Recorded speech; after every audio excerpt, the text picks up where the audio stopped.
How the Thunder rolled the T-Wolves last night, but what about those mixtapes fans are putting together of the embellishments from Shai Gilgeous-Alexander? Is that MVP behavior? Also, Knicks, Pacers, tonight, and Tush, living to be pushed. Another day with Mina Kimes, Harry Lyles Jr., Justin Tinsley, and yes, the return of Michael Smith. There he is. There he is.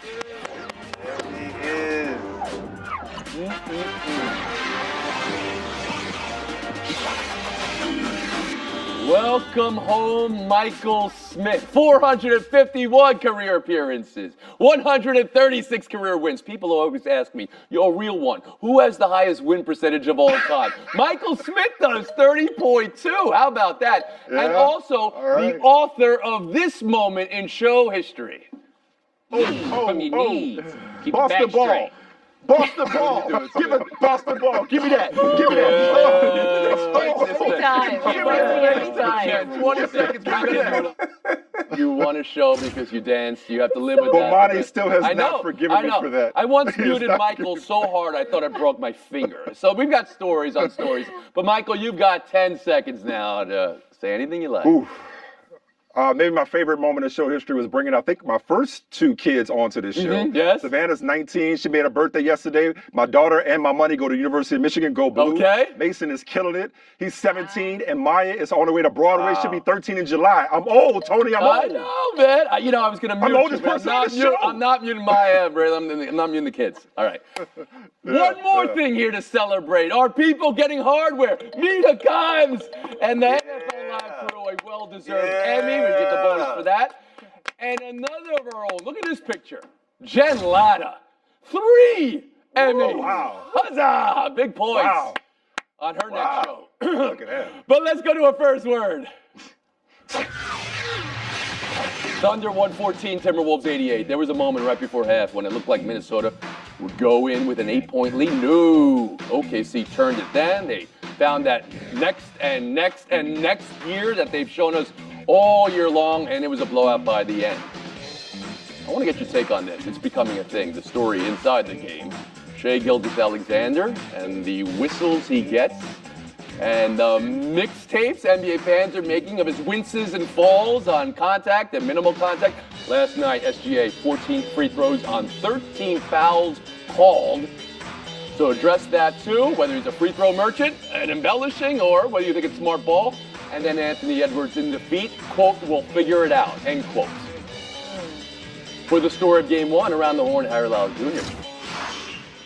Yeah, I think Anthony Edwards is correct that they can figure it out because there are things that they clearly can fix. One is the turnovers. This Oklahoma City team thrives off of their turnovers. They had 31 points off of them in game one. A lot of their offense is generally generated by the energy that they've got defensively. The other thing, Ant needs to be a little bit more aggressive at the basket. He only took 13 shots. Dante DiVincenzo took the most shots on the Timberwolves. You cannot do that in the Western Conference Finals. And he's also got to take more shots at the basket. I understand Oklahoma City is crowding it, but having one basket at the cup, one attempt, is unacceptable. So yes, there are things here that they can fix.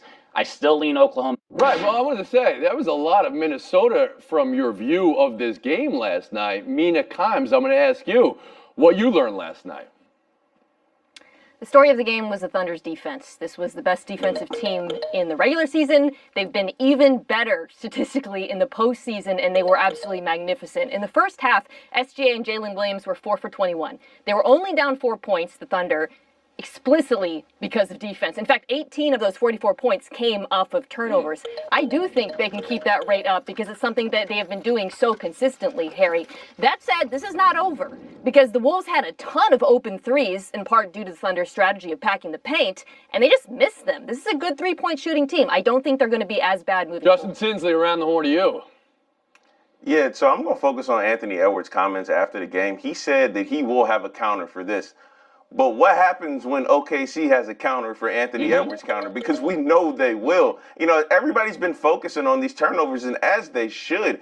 OKC only had 44 points at halftime. Nearly half of those came off turnovers. And when you look at this Timberwolves team, that has been their Achilles heel all postseason. They're averaging 15 turnovers a game. So I'm not necessarily worried about the threes. Those will fall. But if they can't protect the basketball, you can cancel Christmas. And look, this is my last show, so I'm hitting the panic button now. Whoa, we're If not they don't canceling win Christmas. game 2, Let's keep Christmas where it is for the most part. But I hear what you're saying, but I'm now going to turn attention to Michael Smith. I'm ready for this flaming hot take from Smith. Please, go ahead. Oh, okay. Well, listen, hopefully I can live up to that introduction. Listen, I wish I'd have had more Ant-Man. Shout out to Paul Rudd in the fight scene at the end of Avengers Endgame. Likewise, I saw too little Ant-Man last night. Harry, you're spot on. 13 shots. If you're going to go out against the best team in basketball, go out with your big gun firing. Not the rest of these dudes going 15 out of 50 from three-point land. I mean, so listen, something can be simple and easier said than done at the same time. Anthony Edwards simplifying it by saying, hey, we'll figure it out. Yeah, it sounds simple in theory, but Oklahoma City's defense is going to certainly have a lot to say about that. But you got to take more than 13 shots. Don't play into their hands by allowing them to take the ball out of his hands. He's got to get more aggressive. He's got to get into the paint some way, somehow, and live with the results. I hear what you're saying there. I'm hearing about defense and turnovers and more shots needed for Edwards. What about foul discrepancy or the way SGA plays the whistle, Harry Lyles? I brought it up before. Nobody took the bait, but now I'm going to ask you directly, Harry. Yeah, look, I saw a lot of people seemingly discovering this for the first time last night. You called it a mixtape. If this was part of his discography, last night was not even his Thriller, okay? Like, he has done so much worse than he did last night. So, look, I understand that people don't love watching that. I don't think he's quite James Harden in his prime in terms of doing that style of basketball. But this is nothing. Mike That's not to say Smith, that you you want can't to be answer upset that, about please? it. But I mean, I don't understand what the problem is. Don't knock the hustle. Like, you know all about buying and selling. You can sell it all you want. The officials have to buy it. And if you can't buy a bucket, then find your way to the free throw line and get points There that are way. some making the argument tonight they're going to announce the MVP. Is this behavior becoming of an MVP, Justin Tinsley? I mean, shoot, we just mentioned Harden. He won an MVP doing it, so why can't SGA do it? About that vote tonight, who you got? Everybody, SGA? Anyone willing to go Jokic? Mina Kimes, first to you. I'm going to side with our new colleague, Mike Malone, who after the game said SGA is the MVP. That was it. Harry Lyles Jr. I'm sticking with SGA. Justin Tinsley. These votes were counted weeks ago. I'm actually going Joker. Michael Smith. SGA ellipses, Joker's still the best player in the world. But SGA will be MVP this year. We'll move on. Now to tonight. Knicks, Pacers. Man, this city is abuzz. The anticipation on 7th Avenue is killing me, and I hope it'll last. An Eastern Conference Finals rematch of a great series last year where Indy went into the Garden and waxed the Knicks in a Game 7. So how that experience affects it all in motivation and pressure between the two teams. And the heater this postseason that both Tyrese Halliburton and Jalen Brunson are on. So I got questions. You guys got answers. Who would you rather have in this series, Halliburton or Brunson? Who are you favoring in this series, Pacers or Knicks? And the number one thing that will decide this series around the horn, Mike Smith. All right, I'll go with the last question. I'll leave the pace and Indiana's depth and New York's rebounding. I'll leave all that stuff to the rest of my smarter colleagues here. I'm going to simplify this. I'm going to say that Halliburton and Brunson, they got to be like Mitch and Ace going into the top. Let's go be stars in this joint. They got to be stars. And it's going to come down to those two guys in clutch time, okay? That's it. The other 42, 43 minutes of the game will lead up to 5 minutes of those two guys going back and forth. We're going to see a duel of the Iron Mike between those two dudes, and I'm taking Jalen Brunson in that. Okay, so whatever happens, the game, it's going to be decided by 7-game series. I hear you, Brunson versus Halliburton. All right, we hear you. We're cool. Justin Tinsley, I needed to mute you one more time without breaking my finger. Justin Tinsley, around the horn to you. Look, I understand the star matchup at point guard. I get that. But to me, I'm going Knicks in 7, and a big reason why is Mikal Bridges and OG Anunoby. If you watch what they've done defensively all postseason, it's been amazing. They look like two great safeties out there. And look, here's the thing about Mikal Bridges. The Knicks are 25-4 when he scores more than 20 points. They're 4-0 this postseason. If he scores more than 20 points in this series, that's a huge advantage for the Knicks. And he's their best defender on Tyrese Halliburton. And if the Knicks want to win this series, they have to slow the game down because Indy wants to get out and run. And a big reason why for that will be OG Anunoby and Mikal Bridges. Harry Lyles Jr., number one thing you're watching for in this series that will dictate where the advantage goes. I think it's with the Pacers' depth. Justin mentioned that they want to run. This is a team that had 7 players average double-figure scoring. I think that is going to be a huge difference because you see more consistency from their non-stars and Aaron Nesmith and Ben Mathurin. I still do think, though, for as much as just an incredible run that we've seen Jalen Brunson go on and how much of a hero he is now for the Knicks, you know who also has a massive chip on their shoulder? Tyrese Halliburton, and he has continued to come through. That Milwaukee series was chippy, too. We talk about the Knicks being chippy. The Pacers are chippy, too, now. Yeah, I think that they're going to win this series in 6. And you're putting all your chips into the center of the table on that. And Mina Kimes around the horn to you. Jalen Brunson is the best player in this series. The Pacers are the better, deeper team, and that's why they're going to win. We've been talking all postseason about these great fourth-quarter performances. They're not fluky. They're happening in large part because this team doesn't grind their starters into dust the way the Knicks do. Harry alluded to this. Whoa. Isn't that fair, though? Have the Knicks shown an ability to close out games in this postseason, Mina? They will in this game. That's what I'm talking about. This is the series where Pacers have been so good in the fourth quarter, and it also, by the way, they play so fast. I think that's going to be a problem for the Knicks. They're going to have tired legs. I'm in a time machine right now because Michael and I haven't done this show together in so long. But nobody gave listening face like Smith. Look at him right now, working the camera. What do you have on your mind, Michael? What's going on? Nothing. He's got nothing on his mind. I got nothing. You know what? I'm seeing that hoodie. Pop that hoodie for us. You are the hero we need and the hero we deserve right now. There it is. All right, Michael Smith's back. We're back with Buy or Sell next.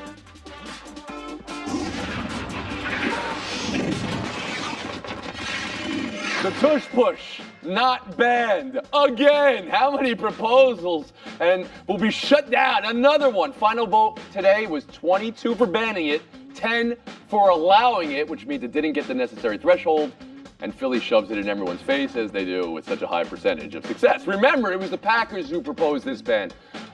Initially, as ESPN research impresario Evan Kaplan noted, the playoff game this year was a final score 22-10, Philly over the Packers. I think that's amazing. The report from Mike Florio, Pro Football Talk and NBC, citing a league source that the league asked the Packers to make this proposal, and the Packers took one for the team. Very, very juicy. What do you buy? What do you sell from all of it, Mina? I'm buying this decision, and I'm selling the fact that there are NFL teams trying to outlaw this instead of trying to do it themselves. That's what frustrates me about this. The only team that's attempted even a close number of tush pushes to Philadelphia is Buffalo, who converted at a higher rate than Philadelphia. Now, you might say, well, they have a fellow gigantic human at quarterback, but teams like the Ravens use their tight ends, and it works. I do not understand why more teams don't try to compete. This is a skill issue, not a safety. I didn't know Buffalo converts it higher than Philadelphia. Very interesting. Harry Lyles Jr. Yeah, I think this is silly. Not just a skill issue, but clearly a weight room issue, right? Like, one of the reasons that the Eagles do this is because they have the strongest quarterback I'm pretty sure that has ever lived, at least his lower half. And the other thing is, too, like, even with the Buffalo Bills, like, the play didn't work the one time they actually needed it this season. So for the rest of these teams, like, I would love to know who are the 9 outside of the Eagles that said, hey, no, we're going to keep this going, because you actually live up to the thing that so many people who watch and participate in football try to live by, which is masculinity. And to try to get off of this is soft. That's our chief weight room correspondent, Harry Lyles Jr. Justin Tinsley, around the horn to you. Tony, there were well over 35,500 plays ran last season. The tush push accounted for 101. We're talking about something that happens 0.28% of the time when you're watching football. As Mina said, as Harry said, as I'm sure Michael will say, if you want to stop it, stop it. You don't have to hear what you're ban the saying. play. We've had this conversation numerous times. Michael, you can address that, but also this report that the league asked the Packers to do it. That's interesting to me. Yeah, that sounds about right. And I appreciate the Eagles pettiness, posting and the picture of them doing it against the Packers. No, actually, Justin, that's not what I'm going to say. I hate this play. I can't stand this. There we go. Whether it's the Eagles running it, whether it's the Bills running it, I hate. Oh my God, I hate the tush push. Like, why couldn't they ban this thing? But I will say this. I'm glad they didn't ban it because the tweaked language would have prohibited pushing any runner at any part of the field. And I do like it when it's like in the open field and the linemen come and push the. I do like that. So for that reason, I'll live with this godforsaken. Tinsley, you called him Old Man Smith. If I want to watch rugby, I watch hating rugby. the oldest play in the game, basically, the QB sneak. I don't know if it I didn't grow lines up. up That's that not the QB way. sneak. That is not a QB sneak. That is No, not a QB no, sneak. no. Bart Starr. What is it then? That is not a QB sneak. It's That a is a rugby QB play is what sneak. it is. It is not a part It's of a football. QB It sneak. is not. It is not NFL Okay, football. not a part There's of nothing sneaky football. about it. There's nothing sneaky about it. Everybody knows what's happening. You're right, When 'cause nobody can when stop 21 it. people stay behind the quarterback and push him. There's nothing sneaky about it. There's no element of surprise. That play is terrible. Well, guess what? Sorry. It ain't going nowhere. We got more show to do. I'm sorry. Outside of that, how do you like the rest of the play, Michael Smith? Wow, you I'm know sorry. what? We might It's go been a into while. It's been PTI a while. time. This is. It's been a while. I'm not sorry. for this. It's been a while. I'm sorry. I'm sorry. We're going to move on to hockey now. Panthers 5, Hurricanes 2. A Game 1 road win for the champs on just about zero rest. Carolina was unbeatable at home until they weren't. And now the champs versus the field. Who knows? I mean, Justin, how scary a win was this for Florida? How seriously are you taking them to repeat now? That win was scarier than my Nana app going off at 3 in the morning because I know it's nothing good for me on the other side of that alert. No, Carolina, they won 31 games during the regular season at home. Florida deaded that in one game. Their power plays for the road with a plus 20 goal differential. Nothing scares them. Nothing scares them. All right, so you had, I don't know that phrase you came up with the Nana and everything. Michael, you might say you're like a furry cat in a room full of rocking chairs right now with a long tail. Did you say that? Yeah.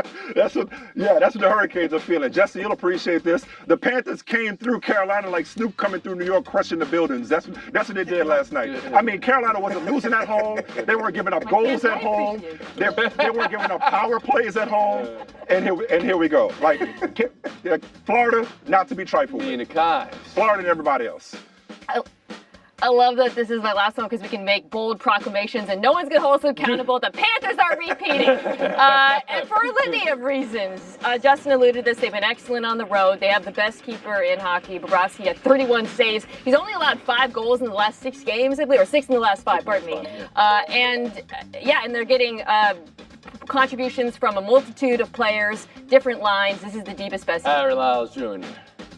Yeah, the Panthers have turned the corner. Look, this was a feel-out game that Paul Maurice said, and they still dominated this team. This was the first time the Canes had allowed 4 more goals this postseason, and their first postseason loss at home this year. They were outscoring teams 21-8. So yes, I think the fact that the Panthers didn't feel that they even played their best yet in this particular series, I think they're right back on track.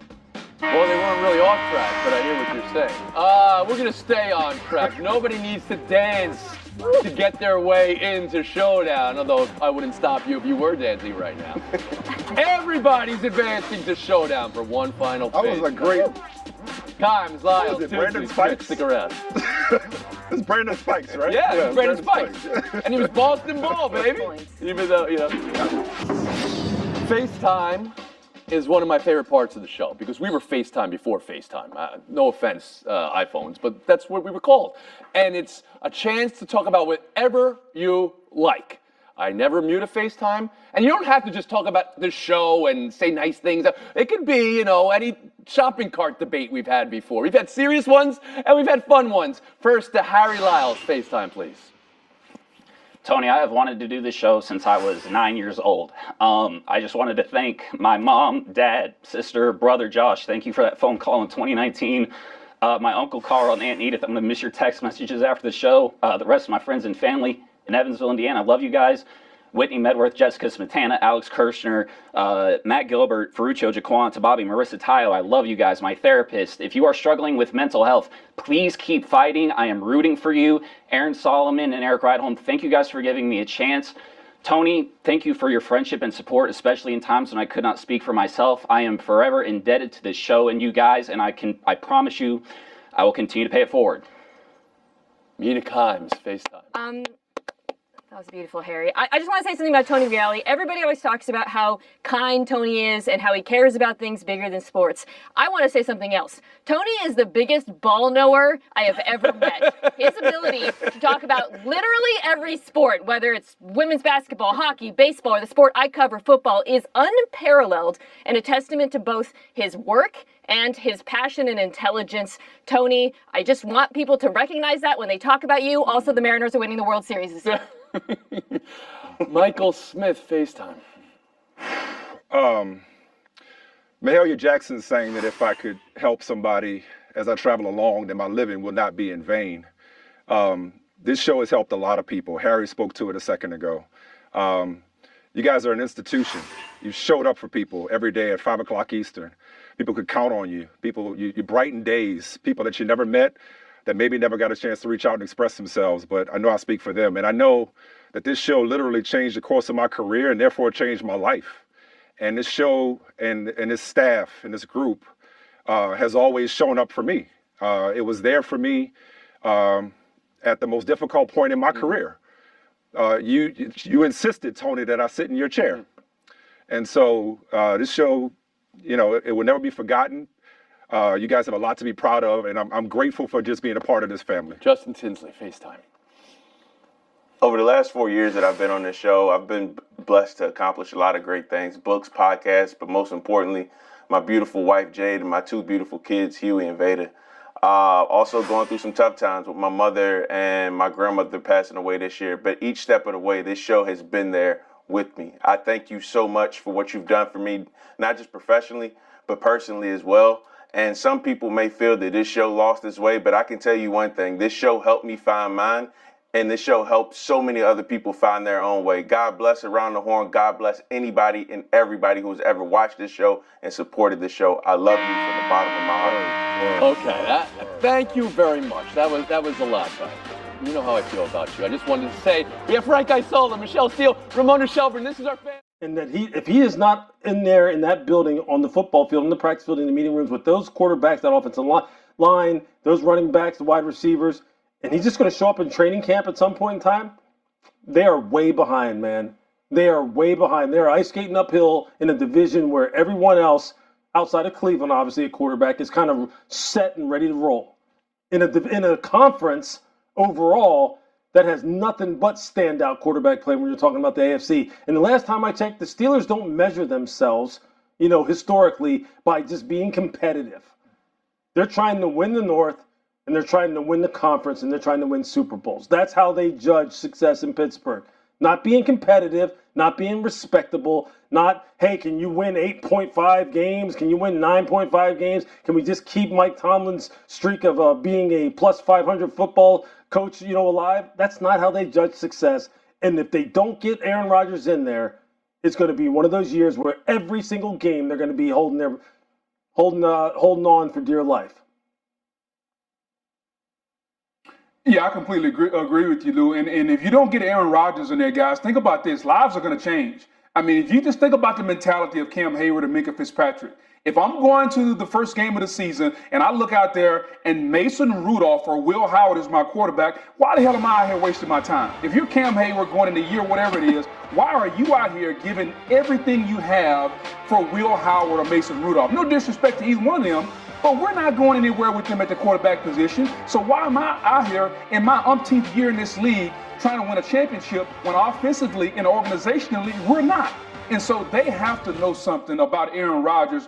Otherwise, they are taking years off the life of guys who are potential Hall of Fame players. When you talk about Cam Hayward and TJ Watt and Minka Fitzpatrick, if you go out there with Mason Rudolph game one, if I were Cam Hayward, I might not even show up game one, because if you're not going to put forth the effort offensively or organizationally, why do you want me out here? Like, that's the level that the Pittsburgh Steelers have taken this to by the way they've handled this quarterback situation. And it's no disrespect to those guys. Will Howard may be a good quarterback someday down the road, but he ain't winning nothing.